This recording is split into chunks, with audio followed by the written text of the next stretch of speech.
और जानकारी यह भी मिल रही है कि यूक्रेन को जल्द ही बड़ी मदद मिलने जा रही है। जी हां, नाटो से यूक्रेन को मिलेगी बड़ी मदद। यूक्रेन के रक्षा मंत्री ने इसे लेकर रिपोर्ट सामने रखी।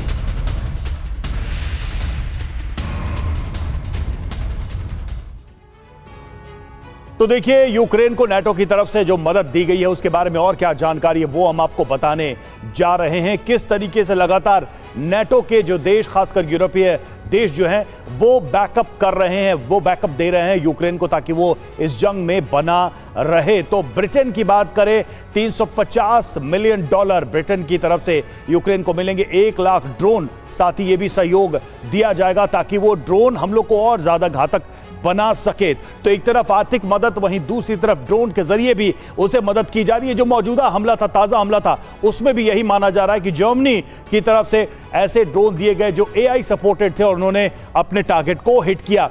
जर्मनी की बात करें, 5 बिलियन यूरो और हथियार और गोला बारूद जर्मनी की तरफ से दिया जाएगा। यूक्रेन को 5 बिलियन यूरो की मदद दी जाएगी। साथ ही एयर डिफेंस सिस्टम भी दिया जाएगा ताकि रूस के हवाई हमलों को वो रोक सके। नीदरलैंड्स की बात करें, 400 मिलियन यूरो नीदरलैंड्स की तरफ से दिया जाएगा। उसके अलावा माइन हंटर नौसेना के लिए ड्रोन भी उपलब्ध कराए जाएंगे नीदरलैंड्स की तरफ से। स्वीडन 440 मिलियन यूरो यूक्रेन को मदद दी जाएगी। तोप के गोले, ड्रोन और अन्य हथियार भी यूक्रेन को दिए जाएंगे स्वीडन की तरफ से। बेल्जियम की बात करते हैं तो 2029 तक प्रति वर्ष 1 बिलियन यूरो दिया जाना है और एक माइन हंटर भी इसे दिया जाएगा यूक्रेन को। और नॉर्वे की तरफ से ड्रोन के लिए $700 मिलियन दिया जाएगा।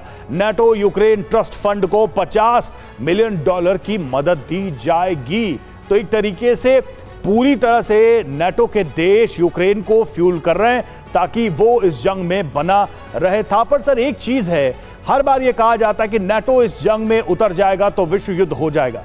ये जो अब तक हो रहा है, क्या हम इसे नाटो के जंग में शामिल होने की बात न माने? क्योंकि रूस तो यही दावा करता है।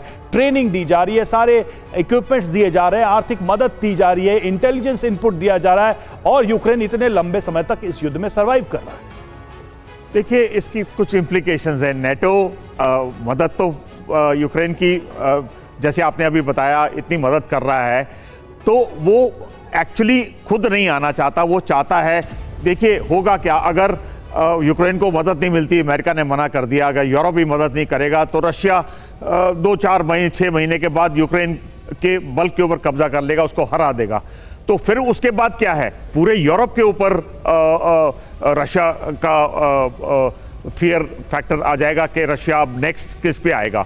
तो इसीलिए, और अगर एक्चुअली में जर्मनी या और यूरोपियन नेशन इन्वॉल्व हो जाते हैं तो रशिया ये चाहता नहीं है, क्योंकि अगर उसको इन्वॉल्व हो जाता है तो नाटो एक तरीके से इन्वॉल्व हो जाता है, तो अमेरिका को परफोर्स ना चाहते हुए भी इन्वॉल्व होना पड़ेगा, क्योंकि नाटो के एलाय हैं।